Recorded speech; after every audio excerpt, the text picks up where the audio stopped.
네, 반갑습니다. 고번입니다. 오늘은 여러 빅테크 종목들 분석드리는 시간 갖도록 하고요. 영상 시청하시기 앞서서 좋아요, 구독, 댓글은 언제나 큰 도움 되고 있습니다. 자, 특이한 점이 하나 있는데 엔비디아의 기관 보유율이 S&P 평균적으로 가지고 있는 엔비디아 비중보다 2.4% 낮다. 즉, 기관들이 엔비디아를 가지고 있는 비율이 역대 최저치로 낮다라고 볼 수 있어요. 그래서 2009년 이후 기관들의 보유 비중이 전반적으로 정말 낮은 상태로, 이렇게 비중이 낮은 과거 사례는 2024년도 2월 2분기에 마이크로소프트밖에 없었다라고 말하고 있어요. 그러면은 당시 마이크로소프트가 어땠는데 라고 우리가 봐야겠죠. 마이크로소프트 2분기 실적 발표는 작년도 7월 31일에 나왔어요. 2분기 실적 발표, 이 구간이죠. 이 구간에서 마이크로소프트가 실적 발표를 하고 나서 결국 발표한 다음 날까지 해서 마이너스 5%대 밀었어요. 왜 여기까지 포함 안 하나요? 라고 하면은 이거는 블랙 먼데이 때 그냥 전 세계 공통적인 하락이었기 때문에 패싱 하더라도 결국 마이크로소프트 실적에 따라서 추가적으로 상승을 하지 못했었다라고 우리가 유추할 수 있는 구간인 거죠. 그러면은 이제 중요한 부분이에요. 이 엔비디아가 과연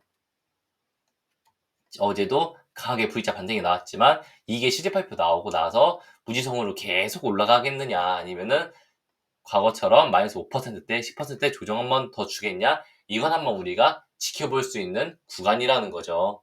자, 지수 기준에서 보시면은, 자, 4시간 본 기준, 나스닥 기준에서는 현재 어제 반등이 출현하긴 했지만 어제 과매도 구간에서 반등이 출현한 구간이거든요. 사실 이렇게, 자, 지금 볼벤이 이렇게 있지만 볼벤 하단을 과하게 뚫어내고 밀리는 구간은 사실 빠르게 회복할 수밖에 없어요. 왜냐면 사람이 상승을 할 때도, 차트도 상승을 할 때도 볼벤 타고 상승을 하고, 이 하락을 할 때도 볼벤 타고 하락을 하는 것이 일반적이거든요. 그렇기 때문에 우리가 볼린저 밴드가 중요하다라고 볼 수 있고, 자, 볼벤을 강하게 돌파하면은 과거 캔 사례들처럼 볼벤을 강하게 뚫고 돌파하면은 더 치고 올라가는 것이 아니라 결국 볼벤 안으로 들어올 때까지 캔들은 기다릴 수밖에 없어요. 그럼 그 기간 내에서 단기적으로 눌리면서 올라가는 거고요. 반대로 지금 같은 경우도 캔들 아래로 과하게 밀렸으면 당연히 볼벤 기다렸다가 한 번 더 눌리는 이런 그림들을 우리가 볼 수 있겠죠. 자, 나스닥은 좀 오늘에서 내일 사이가 되게 중요해요. 지금 기준에서 보시면은, 자, 21선, 51선, 현재 5일선이 데드크로스, 11선도 데드크로스 목전. 하지만 이렇게 한번 반등 출현해도 돌파가 제한된다면은 추가적으로 더 하락, 이런 위험성을 좀 내포하고 있는 구간이거든요. 자, 과거에 이 구간에서는 V자 반등 바로 성공하면서 갭상승으로 다시 한 번 더 고점을 높였던 구간인데, 과연 지금도 동일한 패턴으로 출현해 줄 것인지 또 사실 궁금하긴 해요. 사실 이때 이 패턴 좀 과도한 패턴이었기 때문에 사실은, 자, 상승이 어느 정도 제한되고 다시 한 번 더 밀거나 뭐 바닥 지지 받거나 이후로 이 패턴 보는 게 정석이죠. 네, 1시간 봉으로 좀 더 확대해 보자면은, 자, 이 빨간색, 이 분홍색 박스권 상단 돌파하냐 못하냐에 따라서 다음 추세가 달려요. 자, 결국 돌파하지 못하면은 결국 상승 제한되고 나서 밑으로 밀리면서 마이너스 2.7%대의 추가 하락 열려있는 구간이 현 나스닥이다라고 볼 수 있죠. 그래서 자, 캔들 기준으로 중요한 구간이에요. 최소 21,300포인트 이 구간을 회복하냐 못하냐에 따라서 증시 분위기가 여기서 회복하고 여기서 이 삼각추세 내에서 횡보가 움직일 수 있을 것인지, 아니면은 결국 다시 한 번 더 저점 이탈하면서 밑으로 일본 기준 불변 하단과 50일선 지라인 구간 만나러 갈 수 있을지, 이 구간 우리가 좀 체크하러 갈 예정입니다. 현재가 대비해서 대략 2.7%대 다시 한 번 더 밀어낼 수 있을지 우리가 한 번 더 체크하도록 하시죠. 네. 자, 선물 차트 기준에서도 현재 전날점 V자 반등이 출현했지만 아직 어디를 최소 21선 돌파가 나와준 23,500포인트대 이 구간 돌파가 나와줘야 우리가 다시 한번 상승으로 볼 수 있고, 여기 아래서 박스권을 횡보해서 만든다면은 사실 좋지 않은 구간이죠. 여기서 횡보가 나온다면은 결국 다시 한번 더 치고 올라가더라도 이 안에서 크게 보면은 결국 쌍고점 패턴 만들고 내려버리는 그림이 좀 출현할 거예요. 여기서 올려버린다면은 CPI나 PC 구간에서 밀리는 구간을 우리가 볼 수 있겠죠. 그렇기 때문에 지금은 올라간다고 해서 무지성으로 따라가면서 매수 넣으면 절대 안 된다라는 구간이에요. 이것은 아까 말씀드렸던 것처럼 자, 기관들이 엔비디아를 많이 던지고 있다. 엔비디아를 던지고 있고 기술주들을 보유하지 않는다는 것은 하락을 대비하고 있다라는 것과도 같죠. 아니 상승할 건데 기술주들 왜 매도 칩니까? 기술주들 매수하겠죠. 네. 조심해야 되는 구간으로 진입하고 있어요. 자, 엔비디아입니다. 엔비디아 좀 빠르게 할게요. 벌써 6분이네. 자, 엔비디아 전날 지라인을 단기적으로 좀 지지받은 구간에서 반등 출현하고 있지만 이 반등이 177불을 돌파하지 못한다면 결국 지속적인 횡보장 진입할 수 있기 때문에 우리가 이 점 주의해야 되고 1시간봉 기준에서는 이미 데드크로스가 출현하면서 밑으로 빠지고 있는 구간이기 때문에 동일하게 177불대를 돌파하는 흐름이 1시간봉에서도 출현해줘야 된다라고만 우리가 보시면 될 것 같아요. 1분 기준에서도 이 177불을 돌파해줘야 되는 숙제를 가지고 있는 종목이고 결국 돌파하지 못한다면은 165불까지 하락할 수밖에 없다. 그렇기 때문에 우리가 이 종목은 172불대에서는 필히 손절가를 다시 한 번 더 잡고 대응하시면 될 것 같다라고 말씀드리고 있습니다. 추가적으로 XXX 같은 기준에서도 자 현재 딱 중요한 구간이 보이죠. 이 구간을 돌파를 하냐 마냐 이게 중요해요. 지금 4시간봉 기준에서 셀시는 떨어졌고 자 지금 그러면은 결국 27불대를 회복하냐 못하냐 XXL 기준에서 이거예요. 27불대 다시 회복을 하면은 본인이 가지고 있는 이 추세 상단 위로 올라가면서 다시 한 번 더 좋은 패턴 만들려고 노력하겠지만 결국 이렇게 돌파하지 못하면은 결국 이렇게 무너지는 그림 21불 우리가 보고 있다라고 보시면 될 것 같아요. 자, 1시간봉 기준에서 속슬 보시면은 이평선 지침되고 나서 좀 볼벤이 이렇게 벌어지면서 밑으로 빠지고 있기 때문에 당연히 26.5불, 27불 때는 돌파가 필수적으로 나와줘야 되는 종목 XXL 우리가 기억하시면 될 것 같아요. 속스 인버스 같은 경우는 자 좀 확대해서 보시면은 자 지금 구간에서 자 어제 대략적으로 7.8불대까지 올렸다가 결국 본인이 가지고 있는 볼벤 상단 돌파하지 못하고 그리고 자 돌파했어야 되는 박스권 상단 과거에도 이 상단도 돌파하지 못하고 흐름이 소원했던 것처럼 지금도 한 번에 돌파하지 못하고 있는 모습 우리가 볼 수 있죠. 그런데도 불구하고 이 지지라인 7.1불, 7불 이 구간 더 이상 훼손하지 않는다면은 다시 한 번 더 위로 고점은 올라갈 확률을 보고 좀 대응할 수 있겠죠. 이렇게 우리가 추세를 그어보면은 자 밀리더라도 지지를 받는다면은 다시 한 번 더 올라갈 수 있는 그림이기 때문에 이 지지받는 패턴은 한번 우리가 체크를 해보도록 하겠습니다.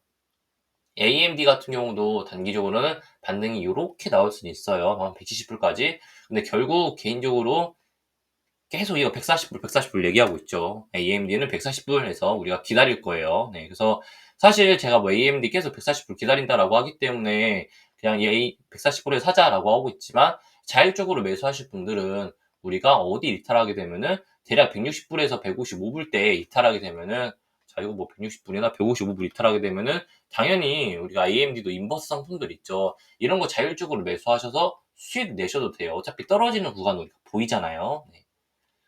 자, 테슬라입니다. 테슬라 같은 경우도 어제 단기적으로 소폭 반등 나왔지만 사실 이거 어제 325불 이탈할 때 비중을 축소하고 갔죠. 왜냐면은 자, 크게 보면 자, 테슬라 크게 보면은 그냥 박스권 내에서 행보하고 있고 이 큰 삼각추세 내에서 움직이고 있어요. 근데 이 큰 삼각추세 내에서 움직이고 돌파하다가 바로 움직이는 것이 아니라 현재 이 큰 삼각추세 내에서 그냥 조금 더 횡보가 진행된다면은 언제 지금 이 8월 20일경에 하나의 기간적인 스탠스를 벌여놨다면 이후로 10월 중순에서 11월 초 사이에 이때까지는 지속적으로 박스권 행보가 이어질 가능성이 높다라는 거예요. 근데 여기서 박스권 행보가 이어진다라는 것은 결국 200 몇 불이야? 280불 때부터 380불 때, 340불 때 박스권이기 때문에 우리가 지금 구간에서 280불까지 하락하게 된다면은 자, 보유자분들은 뭐 10%대 하락이 출하는 것이고,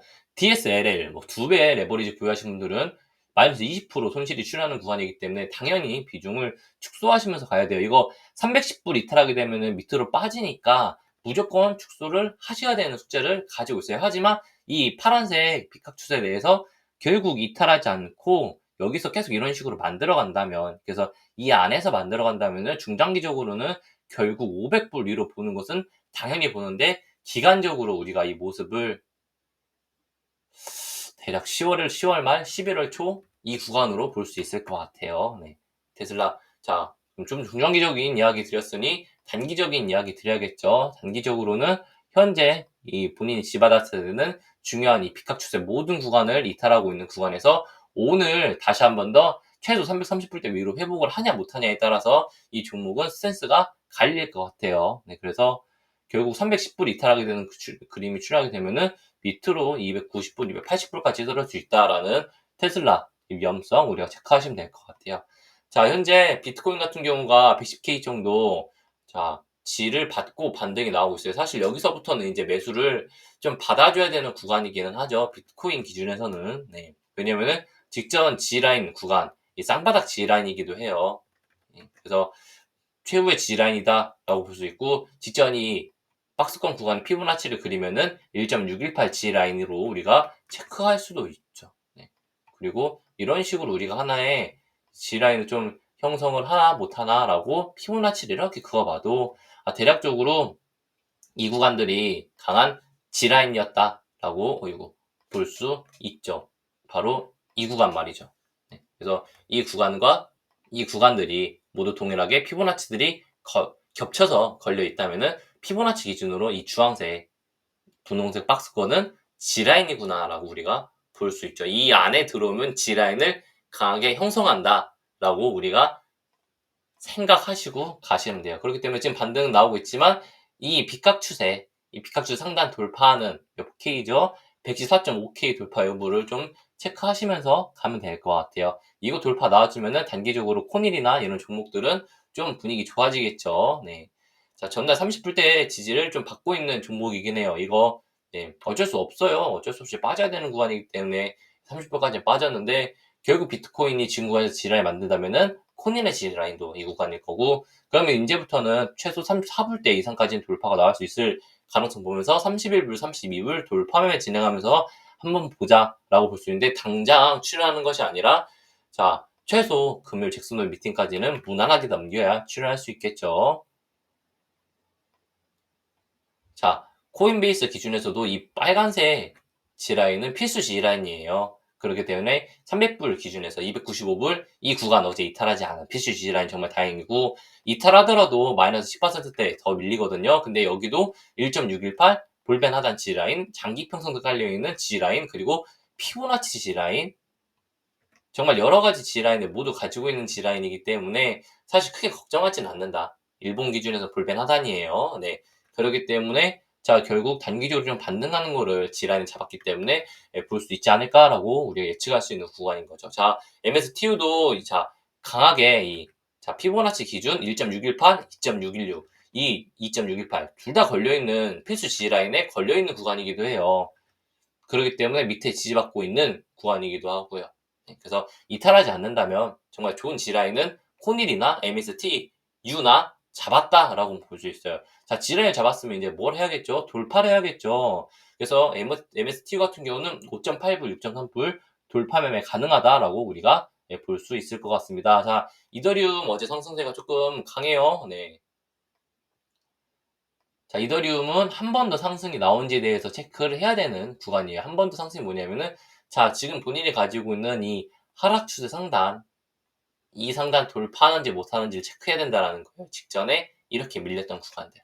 그래서 지금 구간 돌파가 나올까 말까를 봐야 되는데, 결국 오늘이나 내일 증시 분위기에 따라서 이게 밀어버리면서 4K 다시 한 번 더 쌍바닥 G라인 받을지도 봐야 되고요. 자, 4K 온다라고는 속적으로 말씀드렸었기 때문에 4K 왔고 반등 출현은 하고 있고 자, 이 반등 출현이 다시 한 번 더 돌파하는지에 따라서 자, MSTU 뭐 여기서 이제 동일하게 155불, 158불 돌파한지에 따라서 매수하고 180불까지 우리가 끌고 가면 됩니다. 155불, 158불 돌파 매매 진행하시면 되겠죠. 155에서 158불. 네.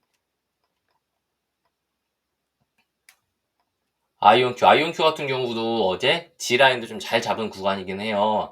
자, G라인 어제 35불대 지지받고 지금 반등은 하고 있는데 테슬라나 아이온큐나 똑같아요. 반등이 약하죠. 이 반등 약해요. 그렇기 때문에 최소 38불대 이상으로는 이 구간 제가 이건 지웠는데 이 구간 이상으로는 다시 돌아와야 돼요.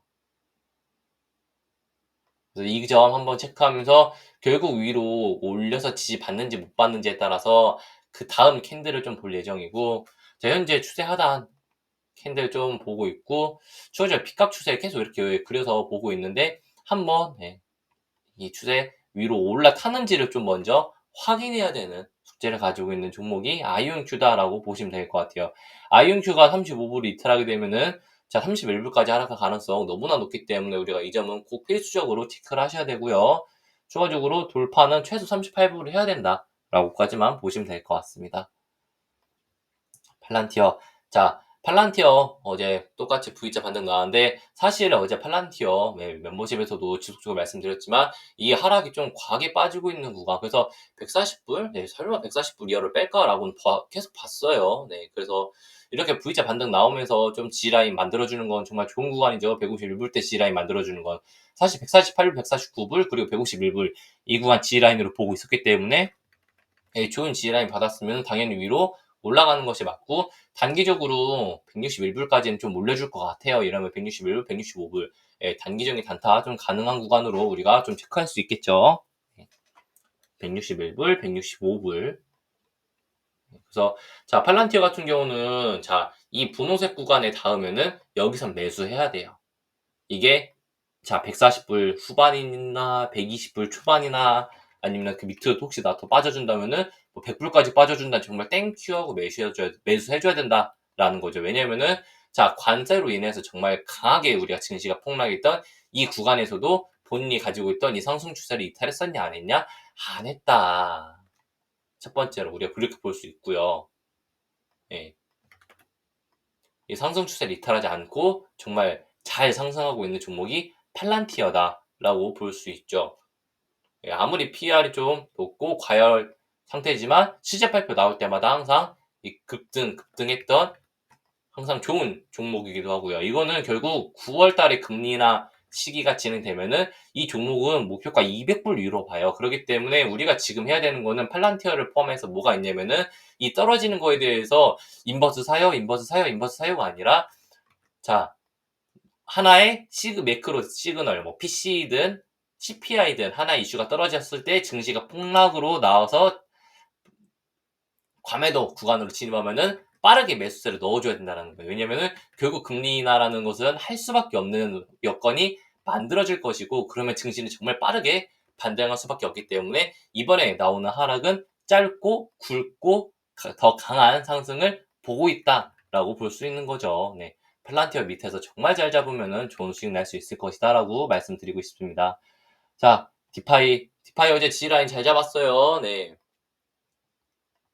자, 16불 때 G라인 잘 잡은 구간에서 지금 반등 출현하고 있는 모습으로 18불 돌파 여부가 다시 한 번 더 좀 중요할 것 같아요. 그래서 자, 18불 돌파 여부에 따라서 이 종목은 조금 더 좋은 흐름이 나오냐 마냐에 따라 우리가 흐름이 보일 수 있을 것 같고, 자, 이렇게 삼각추세 내에서 지금 움직이고 있다라고 보셔도 될 것 같아요. 그러면은 이 하락추세 상단이자 삼각추세 상단이 18불 돌파하게 되면은 무난하게 20불까지는 반등이 출현할 수 있기 때문에 이 점 체크하고, 자 결국 다시 한 번 더 이런 식으로 밀리더라도 16불 대 G라인을 체크하는 것을 확인했기 때문에 자 좋은 구간이다라고 좀 체크할 수 있을 것 같습니다. 자 샤프링커 같은 경우도 전날 이 하락 쐐기 돌파 나왔죠. 그렇기 때문에 자 무난하게 18.5불 이탈하지 않으면은 한 21불까지 올라갈 수 있을 것 같다라고 볼 수 있습니다. 비트마인 같은 경우도 전날 46불 때 지지받았기 때문에 자 46불 훼손하지 않고 이제는 53불 때, 54불, 56불 때 돌파가 나온다면은 이후로 본인이 가지고 있는 하락수 상단인 60불까지는 무난하게 출현할 수 있을 것이라고 비트마인도 우리가 볼 수 있겠죠. 그래서 오늘 방송 여기서 좀 마무리 짓도록 하고요. 전날 말씀드렸던 구간들은 모두 멤버십 통해서 자 마이너스 2%대 어제 추가적으로 하락이 가능하다. 실제로 하락이 좀 출현했죠. 1.3%대. 이런 식으로 모든 구간들을 안내드리고 있기 때문에 혹시나 증시 분석하시면서 어려움이 있으시다면은 같이 돈 받아가시면서 멤버십에서 주식을 도움 받으셨으면 좋겠습니다. 오늘 방송 여기서 마무리 짓도록 하겠습니다. 영상 시청해주셔서 감사합니다.